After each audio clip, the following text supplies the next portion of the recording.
Thursday, October 21st, and you are very excited. And I am very excited for two completely different reasons, but they were in the same game. The over is 5-0. I have ridden that shit every single day. We talked about it on the podcast. This is going to be an offensive braganza. And it's happened every single game. Game 4, it's 2-2 going into the 9th inning. 7 runs. This game, the runs just keep trickling in by the Astros. The Astros scored 9 themselves. But you, Aram Layton, were at Fenway Park for this game. So I'm very excited that the over hit. You got to be excited that you're a little part of history there. The history that is the return of Chris Sale, right? Exactly. And I'm excited to get your TV view of that because I was on the Green Monster, which vantage point wise is kind of shitty. Like you could see the whole game. Every ball looks gone. Like every time a ball is hit to the monster, I'm like, ah, shit. And then you just hear a cheer and it's like, oh, he caught it up against the wall. It's got to be your depth perception, right? Just depth, totally. Like you're so high up. It's the Green Monster. It's impossible to see. But I was praying for a ball because I was like, if I have that kind of elevation, I'm having my classic like meathead self pump. Yeah, I could totally reach the infield, right?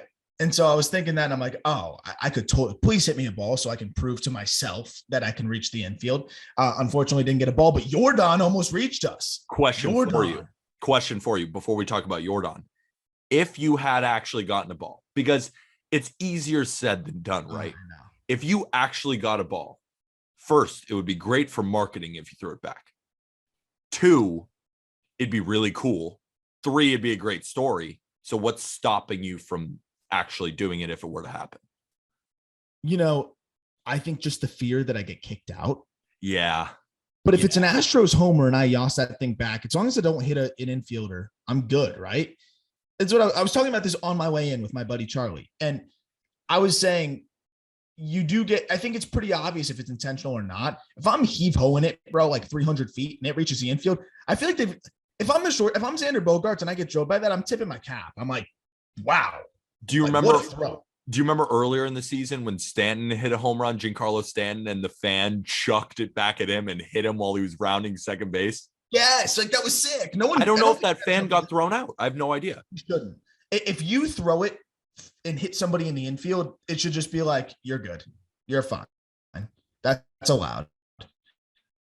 So one guy you probably don't want to hit if you're throwing that ball back into the infield is Yordon Alverez, aka your dad Alvarez, aka future Hall of Famer. The dude's bat doesn't seem fair. And I'm not even just talking about his swing. I'm talking about the physical bat that he also uses. How can you barrel that many balls with a regulation wood bat? I don't understand it. Do you? He's like he's swinging an oar. Like he just, everything is squared up. An oar is a perfect way to describe it. It's crazy. The home run he hit, bro, off of Sale. We always say future Hall of Famer. It's hard as a first base DH guy, but his numbers are going to be so damn good. And I think he's going to hit for so long that it's like, this guy has to be in the Hall of Fame. I actually don't think he's ever going to stop. That's one of my ridiculous takes where, of course, people are going to be like, oh, you're putting a 24-year-old in the Hall of Fame. Yes, I am, because he doesn't miss ever. He's incredible. I mean, he's going, most likely he'll hit 500 home runs. I think we're both on that page. I think. And that's like an auto, right? That's like an auto threshold. God forbid injuries, but I don't even like to consider that. Like that's, no. I'm not going to project injuries on Yordan Alvarez. And when's he going to get hurt for the age? Yeah, exactly. It's easy. It's easy. Take it easy, bro. Just swing. But Colby Olson, one of the Just Baseball writers, did a really cool piece on Walker Buehler and about how Walker Buehler is actually on a track to becoming, at least where he's at now is on par with where many guaranteed shoe-in Hall of Famers are, like Scherzer, Kershaw, etc. He's on the same plane as those guys at their age 27 and fifth year into their career. That's very obvious, but at the same time, it's like, wow, to hear that, And it's like pretty crazy. You read the article and you realize that the only real difference is just the amount of innings. comparing him to a guy like Clayton Kershaw. Clayton Kershaw's ERA, his FIP, all those kinds of numbers are a little bit lower, which makes sense because Clayton Kershaw is maybe the best regular season pitcher of all time. Yeah, and Walker Buehler is right there, just with less innings. So if you put that into perspective, you realize not only is Walker Buehler an ace in this league, but he's on a Hall of Fame track as well, just like Colby said. And you got to compare him to eras, right? Because it's like the guys today just aren't throwing as many innings per start. So you can't bash him for that. It's a different game. It's like bashing a guy in the NBA in the 70s for not shooting threes. It's just not how fair. Can you? And that's what we saw in the postseason now is you're seeing guys get yanked left and right.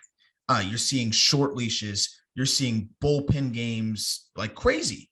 But I feel like the Braves have been a team it's been maybe the only team that's gone by feel.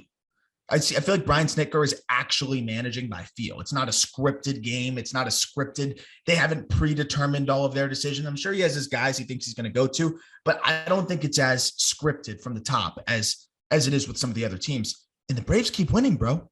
The Braves won again. Braves keep winning. I want to talk with you about the Braves and Dodgers after, because I also have a managerial thing I want to run by you. But first, we got to talk about Chris Sale and the fact that he looked like a vintage Chris Sale. He hit 98.5 miles an hour. Sarah Langs tweeted this out. The fastest pitch he's thrown since August 12th of 2018. Wow. I did not see that. We saw Chris fucking Sale. Thank goodness, man. And yet, this Astros offense, they don't care. And the thing is, we're talking about Chris Sale. And first of all, he looked phenomenal. There was a specific at bat against Carlos Correa where he went high fastball, slider at the ankle, then fastball again. It was one of the most dominating at bats I've ever seen. Off of Carlos Correa, who had an MVP type season, who crushes left-handed pitching. And Chris Sale literally made him his daddy. But Framber Valdez was the daddy of the Red Sox tonight. Framber Valdez turned in that type of performance that we were talking about. The fact that the Red Sox, they want to hit all these home runs, but Framber is the king of the ground ball. We talked about this as well. One of two pitchers with a negative launch angle. That's something Jack talked about. A negative average launch angle. And he got Red Sox hitters to just drill it into the ground over and over again. 8 innings, was efficient. If I remember correctly, under 80 pitches, or at least close to that. He was on pace for a Maddox if he didn't give up a run. Yeah. I love that we mentioned Framber here because we really thought that he was going to be a matchup nightmare for the Red Sox, given that he's a ground ball pitcher and all the reasons that you mentioned. And it didn't happen for him in the first start. But the Red Sox were in the midst of one of the most incredible stretches we'd seen from them all year and from any team all year. And they were just raking. And I think they could have ran into, peak any pitcher. And I think they could have gotten to him. So I didn't think it was as much of a Framber thing in the first start as much as it was just the Red Sox being a wagon. And now Framber comes back in the same place, against the same team and look great, and I think that was what we thought we would see from Framber. Pitching to contact was so big too, because Jack and I talked about it on yesterday's episode. We were worried about both bullpens, but also really the Astros went through all their best arms. Graveman wasn't available. They had a lot of their guys not available. And I know it ended up being a blowout, but for a lot of the game, you didn't know that it was going to end up the way it did. Not at all. Valdez saved that bullpen. Oh, yeah. And now you have Graveman, so you have a travel day, and now you have everybody available. Graveman can go too if you really need it. You have all of your best guys ready to go. Framber just flipped the script on this series, not just because of the score now in games, but also because of just where that puts their bullpen and where the Red Sox are now after using Eovaldi. I think now you're seeing a big flip in terms of who has the advantage when it comes to the pitching rest and just the readiness of their A-team guys. It's going to be interesting because the Red Sox could also come out and rake.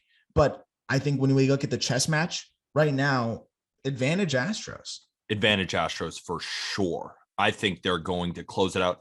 You never know game 6, but I think I had the Astros in 7, and I think they will finish it in 7. I think the Red Sox can steal game 6, possibly with backs against the wall. I could see it. Talking about Framber's excellence, talk about the just Houston Astros ability to find guys in the weeds. Talk about Framber Valdez, signed out of Latin America, as well as Luis Garcia, as well as Jose Urquidy. Tom Verducci mentioned that all of them signed as 19, 20, and 21-year-olds for $430,000 signing bonus between all of them. Yeah, that's nothing. That's nothing. And you normally see these guys getting pulled out at 15, 16 years old. But these guys were pulled out at 19, 20, and 21. That's relatively old. And they're all making starting appearances in the ALCS for a team that will most likely move on to the World Series. And probably, we got to talk about Dodgers Braves in a minute. But after I'm seeing the dogfight in this series, the Dodgers are tired. The Braves look great. I mean, the Braves are winning 9-2 in the 9th inning. The game's almost over. The Astros are probably going to win the World Series, dude. Like, they probably are. Is that going to hurt you? I don't know. I don't know until it's going to hit me, because like watching this Astros Red Sox series, I've put the fandom aside a little bit, and I'm just kind of witnessing the offense, and the overtrain has been the overtrain is crazy that I don't even care anymore, because the overtrain is rolling. And if game 6, guess what I'm betting? Or not gambling advice, of course. What if it's 12? Don't care. It could be 40. I'm taking it. Seriously, I don't care what it is, because it's just going to go over. And the thing is, it's not even just both teams scoring. One team gets it by himself. Yeah. And also it's like the first 6 innings, there's no score. And then they just do it in 1 inning. That's the thing. That's why I'm not taking first 5 overs, whole game. They're going to score later. Also, the crazy thing is you spend all this time putting these, this analysis into your gambling picks. Like, this team is good at home on a Thursday. This team is good at night. This player is good against this player. And then with these overs, you're just going to say, dude, trust me. Trust me. Like, it's just like, it's 5-0. But isn't that crazy? The most analysis you can put in, you'll lose. You just ride the overtrain and you keep rolling. I think managing can be similar. I think everything in life can be a little bit similar. Sometimes you just got to trust the gut, go with the feel, and roll with it. And we're 5-0 rolling with it right now. I had a moment. I'll say 2 real quick. I know we want to move on. What? 5-0. 5-0. And I was talking about it right before I went to the game with my buddy. And he's like, dude, it's 4-0, right? I'm like, oh yeah, it's 4-0. Shit. Like, that's not good. That's not good. But you know what? I had a 7th grade teacher, Mr. Smith, which makes it sound so made up, but his name was actually Mr. Smith. And he had a true and false section on our quiz. He put 16 trues in a row. And I remember it like as clear as day, because I remember getting to the 8th true and I'm like, no way. Like, there's no way that there's more trues. So I put in some falses, and then there was 6 more trues or whatever. And I'm like, this is bizarre. We get it back. And I remember thinking, like, do you just not know the material? Like, this so much seems like all true. And he goes, no, it was 16 truths in a row. Wanted to teach you a lesson. Don't second guess yourself. If you feel something, roll with it. And I feel like I should have applied that here. We have this idea that, like, the regression to the mean, but like on a roulette wheel, every spin is independent. Every game is still independent to a degree, especially with over-unders. So Mr. Smith, I'm heeding that advice, and I'm riding the over. And not tomorrow's funny. game. Do you think Mr. Smith ever thought to himself, where these students are going to apply this knowledge? On the ALCS overs. He must be so proud. I'm holding a microphone in my hand in an apartment in Boston that, after basically going to a baseball game and watching it for a job. And then I sit and talk to you on Zoom. That's what he taught me, Not too bad. No. And bet on it. I'd also just like to mention before I ask you kind of just about the atmosphere in Fenway, how the fans were taking it, just your general feel of how it was at the stadium. The Red Sox, I mean, yeah, the final score 9-1. They didn't really do much, but top exit velocities of the game, they had all 5 of them. Devers hit one 113.7 and 110.7. Then Renfroe, Bogarts, and Verdugo all hit one over 107 miles an hour. So they were still hitting the living crap out of the balls, just getting caught, which makes me think possibly the bats rebound. You know, the Astros have put up 9 runs, 2 straight games, 2 stinkers by the Red Sox. I think in Minute Maid, the bats will show up, but Houston's bats will show up too. So it's going to go over, but I'm not sold on a money line yet. I think that's a really good point. You know, when you have the batted ball data there too, I mean, they were aggressive all game long and they didn't abandon it. And I think about it and I'm thinking, you know, why wouldn't they abandon it? Why aren't they trying to get Framber's pitch count up? You know, why wouldn't they want to get to that terrible bullpen? But what might be happening there is they were seeing the ball well. They felt like they were seeing the ball well third time around the order, and they were just hitting it right at people. Well, you're not going to abandon that approach. If you feel like you're squaring the ball up, you're going to keep hitting it. So that could easily be the case. I think that's a great point, and it'll be really interesting to see how that translates into the next ball game. Valdez obviously pitched well, but he had a lot of little fire emojis on the baseball savant, like, which means you got squared up.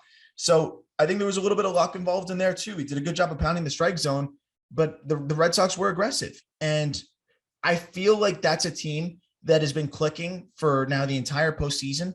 You're not going to abandon your approach. They're going to stick with it and they're going to keep being aggressive and they're going to keep trying to ambush you. And I think that's a good take. I think they're going to try and come out swinging again in the first game in Houston. And we know that runs can pile up quickly in Houston too. So before we talk Dodgers Braves, just give us one last how it felt being at Fenway. Oh man, you know, I've been there a couple times, but obviously never for a postseason game. And you know, you're a Yankees fan. I grew up a Marlins fan. So any atmosphere feels like a really cool atmosphere. I used to look at the cars on my way into the stadium, and I look at the parking lot, and I know that if there were a couple cars in the second lot, that there'd be a handful of people there. A lot of the time, it would just be a few cars on the one lot, and I just know that there'd be 100, 200, 300 people like legitimately in my section, maybe a couple thousand total. Like that's what it was. So when I first started going to other ball games, I was like, holy crap, this is incredible. But there's still nothing that matches the level of give a shit that Yankees, Cubs, and I'm sure I'll miss a fan base and they'll be on me, and I'm sorry, but this is just, you know, from my personal experience, Yankees, Cubs, and Red Sox is just a different level of give a shit that you get from the entire fan base. Yeah. Whether you're at a bar nearby, whether you're at the game, and it's just palpable. And like, I didn't care about the Red Sox winning. Personally, I wish both teams could have lost. Not possible. I checked. The thing I really felt though was like, these people care so much. I almost want the Red Sox to win. You know, I almost had that feeling. I was like, these people really care. I know. They really do. And I think that atmosphere is like what I felt was just everybody cared. It was like their church. And there's a level of just special qualities to that. And as a baseball lover, like both of us are, when you have people surrounded by, or you're surrounded by people who love it just as much, that's an environment you want to be in, whether it's enemy lines or not for you. Red Sox fans, you got to give them credit. They are tough. They stand with their team, and they're passionate, and they're loyal, and they're fun. And Fenway is a fantastic place to be at during a postseason game, just any game in general. I was at game 2 of the 2018 World Series.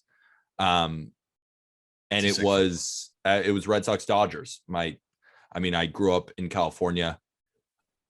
All my friends are Dodger fans, which made me grow up to hate the Dodgers. And obviously I'm not a fan of the Red Sox, but that was one of the best games I've ever been to because of what Fenway could do. And I was even a Yankee fan, a very obvious Yankee fan. I was the guy who wore a Yankee jersey to You're Red Sox such a Dodgers you're because I'm such just an an asshole like that, and because I wanted to see what would happen. And what Ugh. did happen actually was the opposite of what I thought would happen. Everyone was actually really nice, like grinding my gears a little bit in the sense, like in a nice way. And it was just like good fun, and I was over the moon happy. But what we got to talk about is that the Braves, dude, the Braves. They're for real. I have a question before we even start. I was asking, I was calling Dustin on FaceTime because he's a Dodger fan and he's watching his team lose to the Braves. It's a darn shame. Where are the Braves weak? Bullpen. Why? But it's been good. It's been fantastic. It's been really good for them. But that like on a macro scale for the entire year, like But I'm not even letting you give that as an answer right now. I'm literally not gonna let you. Good. Yeah, I agree. I think that's fair. They don't really have one. That's the thing. And that's something I want to get into too, because I think you bring a great point, dude. They're balanced everywhere. And they've got the star power and they've got the bench, which is what I really like, is because when Ronald Acuna went down, we all collectively said, how could you not think season was over? Right? You and I, if someone told you and I that right when that happened, hey, in a couple months, you guys are going to be recording an episode about how the Braves are up 3-1 in the NLCS on the Dodgers, what would you say to them? I would say you're crazy. Yeah. I was in Colorado for the All-Star game. When Acuna went down, I mean, it wasn't during the All-Star game, but I was in there for All-Star 2 days before. I was in South Bend. I remember, actually. I forgot about that. I looked over at my buddy and both of our hearts dropped. And we said, oh my God, we just lost one of the great stars, the great young stars, a 23-year-old. And he was crying on the field. And I was like, he's not crying from pain. He's crying because he knows what he did to his knee. Exactly. And I was petrified.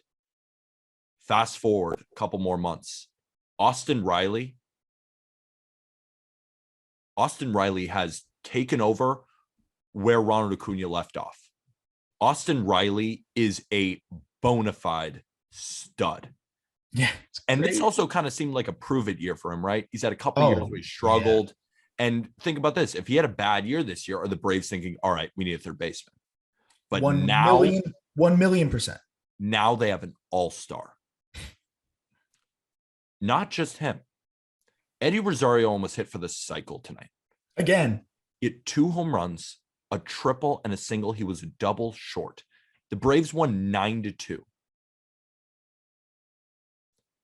Aram, I said when the Braves went up 2-0, I was just thinking, everyone is against this team, and I don't really understand why. The Dodgers are exhausted. I cannot say that enough. This is a team, their pitching is tired. Their offense is putting bat at bat after bat at bat. Talk about Trey Turner hitting under 200. Corey Seager hasn't done much. Dare I say Mookie Betts has not done that much.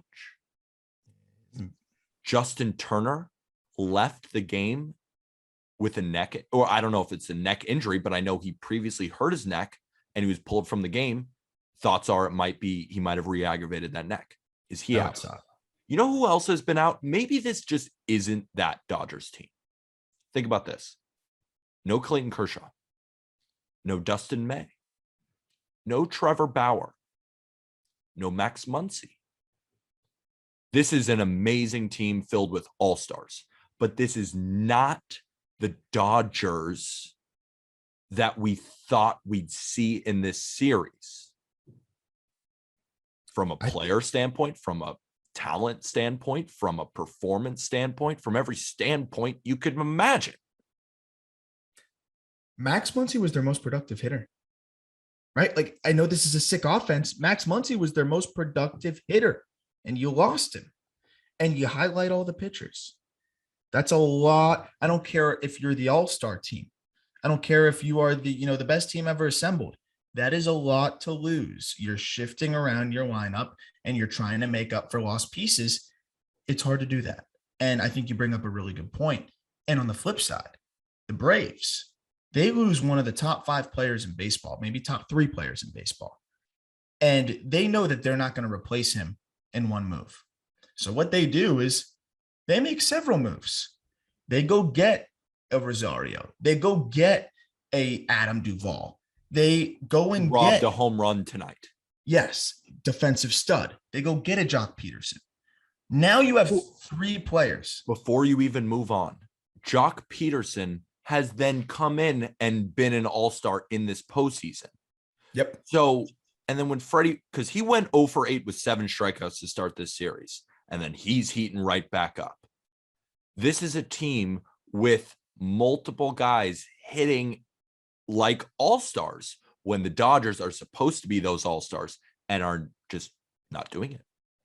And what I love about the move by the Braves is, again, you don't try to replace one superstar. You can't. It's not possible. But what they did is they took a little bit of a similar, I would say, spin on what the Giants did, which is be 12 deep of guys that you can mix and match in perfect situations for them to succeed. That's why we saw the Darren Ruffs of the world succeed, the Lamont Wade succeed, because they were put in positions where they are most comfortable.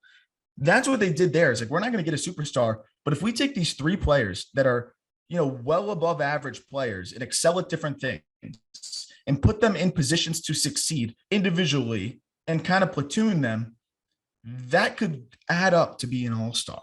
And that's what they did. You mentioned Duvall robbing the home run. He's a plus defender in the corner, and he crushes left-handers. You mentioned Rosario. He's become more of that regular player, but he was a guy that could really help you in matchups as well against righties and certain pitchers. Then Jock Peterson, another guy that crushes righties. And in whatever situation, you could go with both of those lefties, or you can mix and match. And they're missing exactly Jorge Soler. And Soler was another guy they added to that mix as well.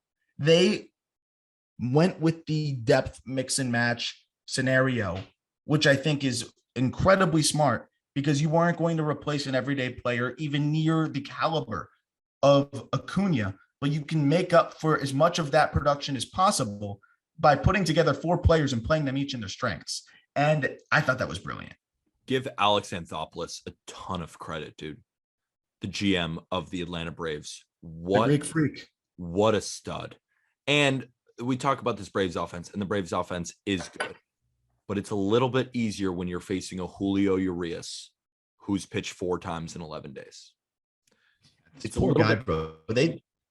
He threw 90 plus pitches today. Like, they are running these guys into the ground. We heard from Max Scherzer saying he doesn't have anything left. Yeah. When in the world would you ever hear that from Max Scherzer? He could be lit on fire and he's like, give me the ball. Yeah. I'll find some water later. Let me get through the inning. I know Buehler's fantastic, but it's like Buehler could run into another start against the Braves and just get shelled again. Not because Walker Buehler isn't good. It's because he's pitching every single day and his arm is about to fall off. I bet if you ask him how his arm feels, I bet he says the word numb, not hurt, numb. Yeah.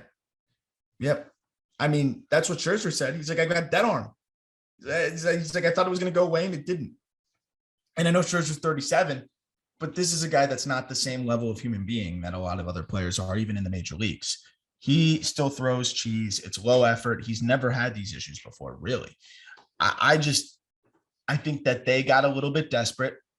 I think they were relying on, and this is the Dodgers, that they have players that are established studs that you feel like it's always the right answer to put them out there, no matter what. It's always the right answer. Like putting Eovaldi out there. It's always the right answer to put your best pitcher out there. And if it doesn't go right, it's because it just didn't go right. He's your best pitcher. You got to go for it. It's like the Mad Bum effect. But I don't think that's necessarily true. I think there's situations where Alex Vesia, fresh, is better than Max Scherzer. Like, that's just the way it is in the postseason. I'm not saying Vesia is better than Scherzer, but Scherzer with dead arm versus a fresh Vesia against a lefty. Give me the lefty. And that's what they ended up doing in that scenario. But I think we're seeing pitchers get spread a little bit thin in those situations. But then we're also seeing guys get the short yank. So it's almost like we're seeing shorter stints of these guys, but seeing them more frequently, and they're not used to that. They're used to maybe stretching to 120 pitches as the big push, but not going 80 pitches one day or 70 pitches one day, and then 3 days later going 25, and then 2 days later going 40, and throwing with this frequency that they've never done before. I think that's the issue. We're seeing short starts more than we ever have before, and I think that's how these managers are justifying it. But these guys are pitching too frequently. It's just seems like you're asking them to do things they've never done before. And I think that's a very unique thing to this postseason.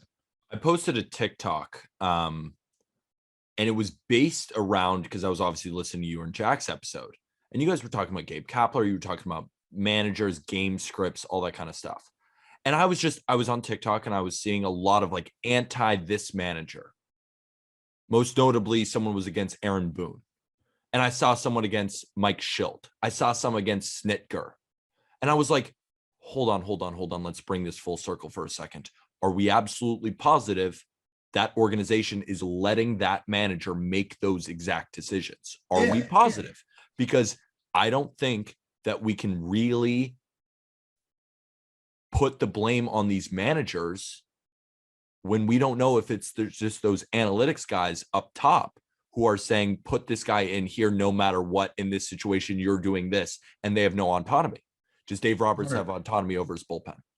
I sincerely think he does not. And I'm glad you listened to that one, because that's something I feel really strongly about. Is I think a lot of these managers are scapegoated, and these front offices love it, because it's like, we script the games. If it goes poorly, it all falls on the manager. It's not my problem.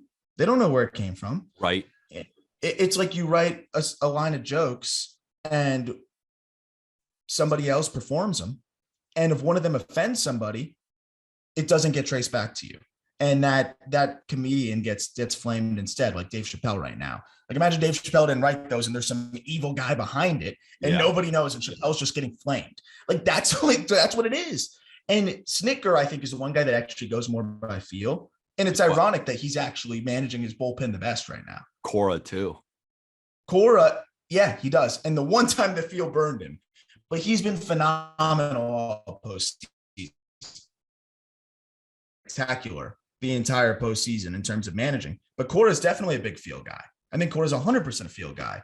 I think he gets some suggestions from the top, but I know, like, the Rays, the Dodgers, they've got their scripts. You can even tell. Like, there's no hesitation. There's no, I'm going to go to the first step. I'm going to think about it. It's always just like, oh, this guy faced this batter and he hit this point in the game. Boom, switching. It's like clockwork for these guys. It's so scripted. And that's why I think it is unfair to scapegoat these managers. And I saw what you said about Boone. Like, I thought it was interesting that Brian Cashman was so out in front of supporting Boone. I think he likes Boone because Boone is an awesome dude, phenomenal guy, super nice. I think he's a player's manager, and I'm sure the players really like him.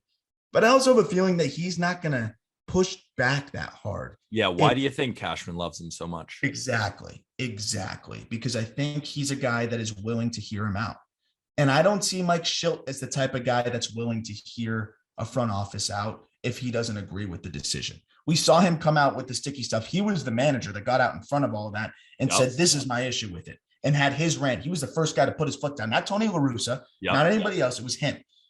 He seems like a guy that's not afraid to voice his opinion. I'm assuming that something came down in either the wild card game or down the stretch, and he wanted to do something and he wasn't allowed to. And that's the philosophical differences that were referenced. That's going to be an interesting thing here. Is a GM candidate, or excuse me, a manager candidate, more appealing because they're a yes man and that it appeals to the front office? Now, who's making these hirings? Are you hiring your yes man because you want to have influence over the manager, or does it start going all the way from the top? Well, when it went all the way from the top with the Marlins, they did something that was only done one other time in baseball history, which was fire a manager the year after he won manager of the year. Joe Girardi, after he won manager of the year with the Marlins, he was fired. And the reason why was because Joe told Jeffrey Loria, and this is actually fully corroborated and true, to fuck off. So he told him, get out of my dugout, fuck off. Because he was trying to tell him, the Marlins owner was trying to tell him how to do his thing. And you know what? Jeffrey Loria is an art dealer, man. Joe Girardi's a big leaguer and a good one, and a manager. And at that point was manager, well on his way to manager of the year. So I think I used to look at that from 2006 or 7 or whenever it was, and I'm like, it's only gotten worse. I feel like it's almost going to turn into a yes man job.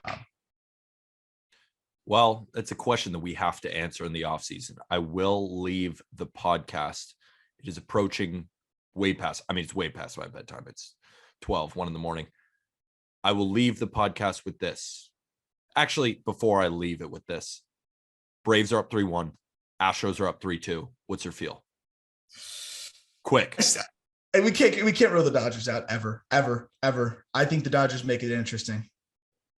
Braves in 7. Albert Pujols He had it today. had the hardest hit ball in this Braves Dodgers game at 110.8 miles per hour. I'm at Peter Apple 23 on Twitter. That's Aram Layton 8 on Twitter. You can find us on social media at Just Baseball Fans on TikTok and Instagram, as well as our Twitter at Just BB Media. I will be streaming on Twitch, giving out some free merch. Twitch.tv/justbaseballfans. You can also find our Discord. Also, go check out the Pillbox Bat Co. postseason shirt. Arm's rocking it right now. My roommate wore it for 3 days straight over a weekend. He wore it out. Disgusting. Not only is it a sick looking shirt, the feel is even better. And that's what you need in a good t-shirt. I love it. I'm a big fan. Pujols still bangs. Check out the shirts. We got some good postseason baseball, and thanks for sharing it with us. Look forward to keeping going and doing these recaps moving forward. Yeah, we'll literally be back tomorrow. So see you in about 14 hours. That's Arm. I'm Peter. Thank you, everybody.